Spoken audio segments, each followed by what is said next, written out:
ओवीज kitchen या recipe चॅनलमध्ये तुमचे स्वागत आहे. तर आज आपण ना थंडी स्पेशल अतिशय भन्नाट अशी रेसिपी पाहणार आहोत. रेसिपी खूप जास्त सोपी आहे आणि तितकीच जास्त पौष्टिकसुद्धा आहे.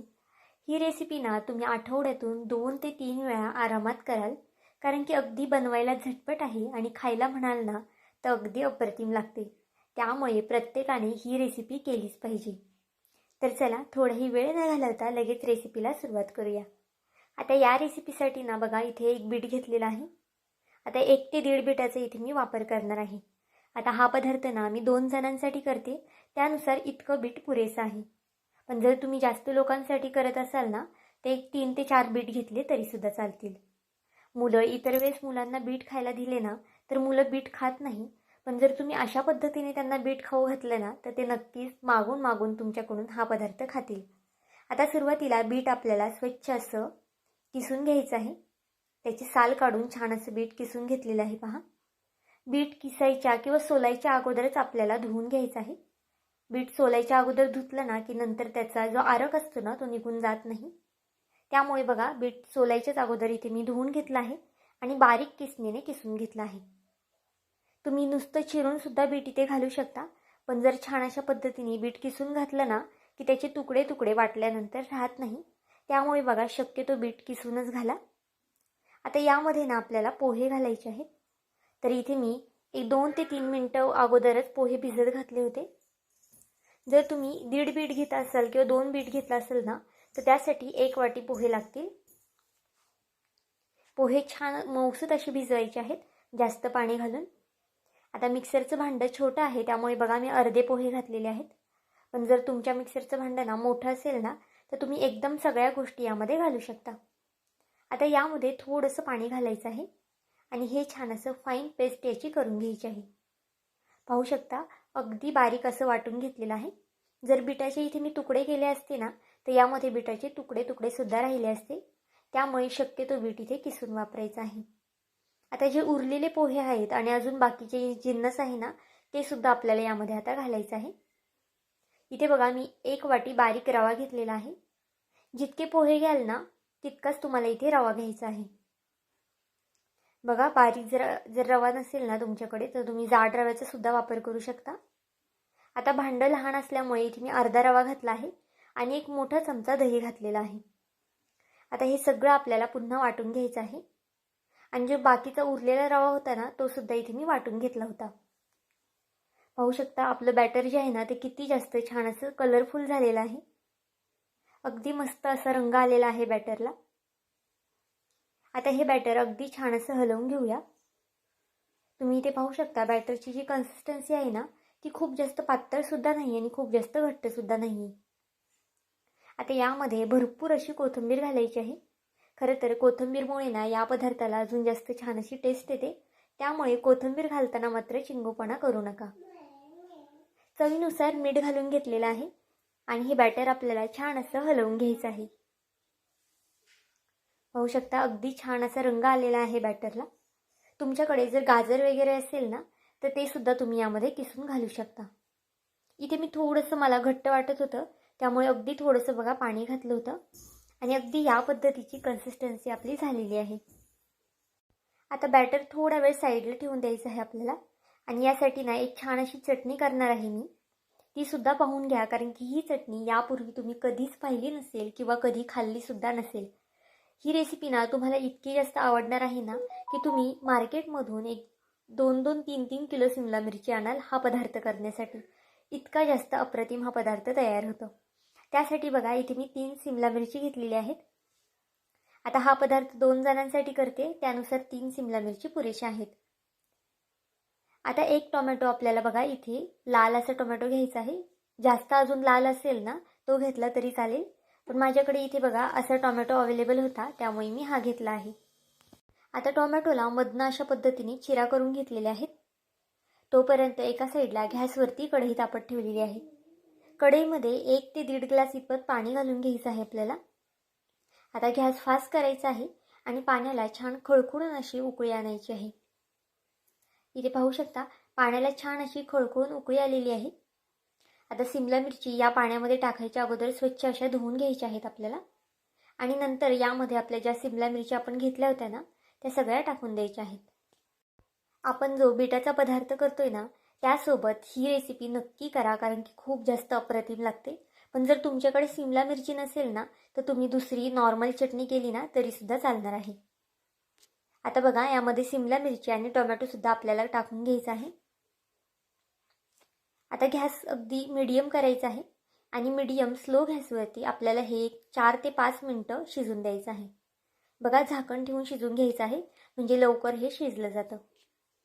आणि गॅस इथे जर तुम्ही फास्ट केला ना तर उकळीमुळे पाणी बाहेर वगैरे येऊ शकतं, त्यामुळे शक्यतो स्लो गॅसच करून घ्यायचा आहे.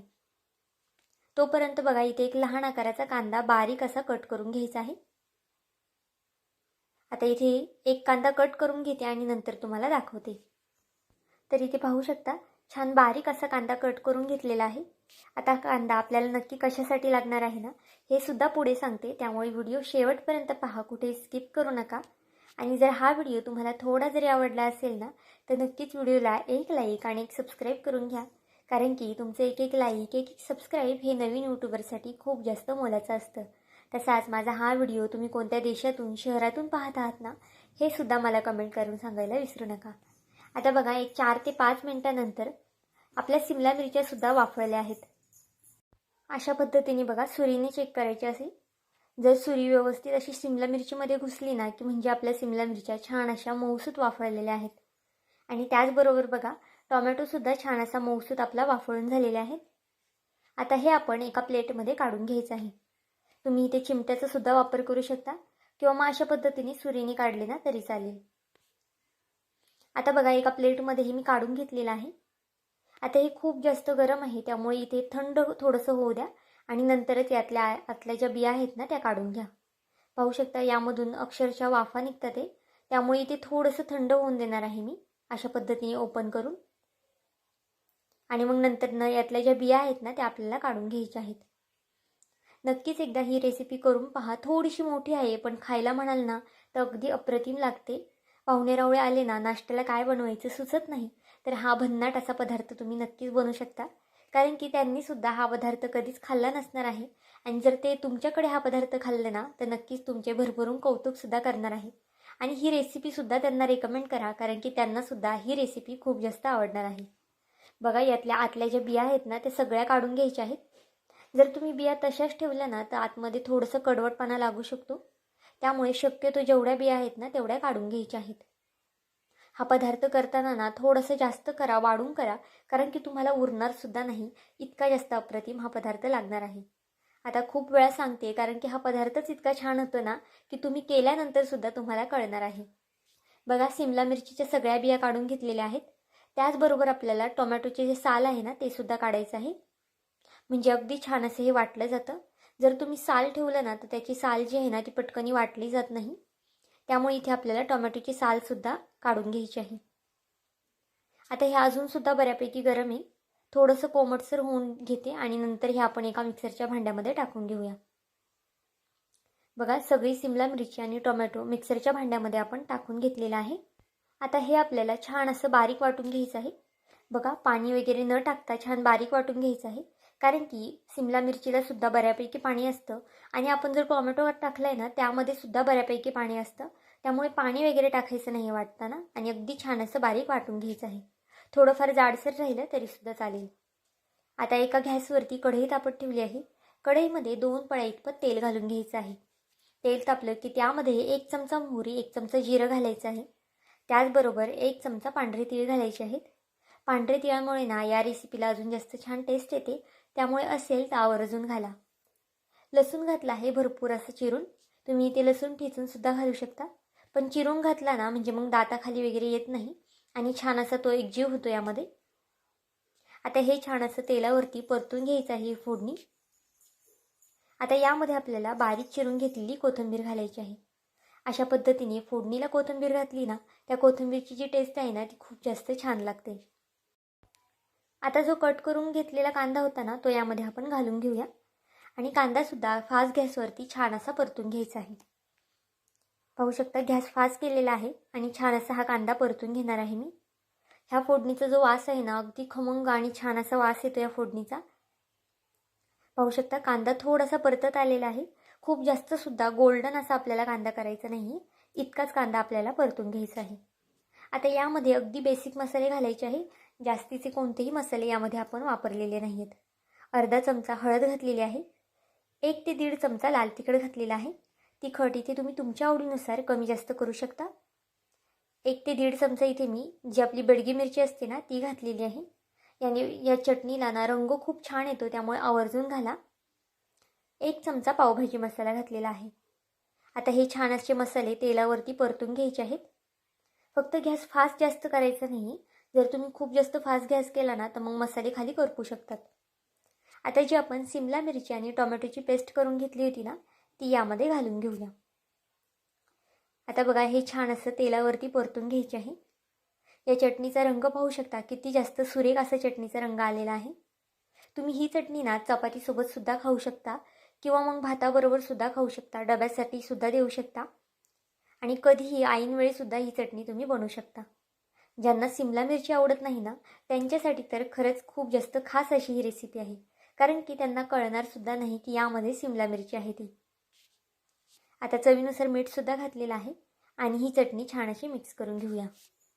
आता झाकण ठेवून एकदम बारीक गॅसवरती आपल्याला एक 3 ते 4 मिनिटासाठी ही चटणी छान अशी होऊन द्यायची आहे. मध्ये आधी बघा इथे मी हलवून घेतलं होतं आणि 3 ते 4 मिनिटासाठी छान अशी या चटणीला वाफ काढून घेतलेली आहे. पाहू शकता आपल्या चटणीला तेलसुद्धा छान सुटलेलं आहे आणि अगदी चमचमीत चटपटीत अशी ही चटणी तयार झालेली आहे. या चटणीमध्ये ना तुम्ही लिंबूसुद्धा पिळू शकता, म्हणजे खायला अजून जास्त अप्रतिम लागणार आहे. नक्कीच एकदा अशा पद्धतीची चटणी करून पहा. आता यावरती भरपूर अशी कोथिंबीर घालूया आणि गॅस बंद करून ठेवूया. तोपर्यंत आपलं जे बॅटर आहे ना, जे आपण बिटाचं बॅटर करून ठेवलं होतं ते सुद्धा अगदी छान असं फुललेलं आहे. अगदी छान फर्मेंट झालेलं आहे. अगदी 6 ते 7 मिनटं लागतात बिटाचं बॅटर फुलायला. जर तुमच्याकडे खूप जास्त वेळ नसेल ना तर तुम्ही त्याचे लगेच सुद्धा डोसे करू शकता किंवा मग वेळ असेल तर एक 5 ते 6 मिनटं हे बॅटर फुलायला ठेवून द्या. आता यामध्ये ना आपण इनो घालून घेऊया.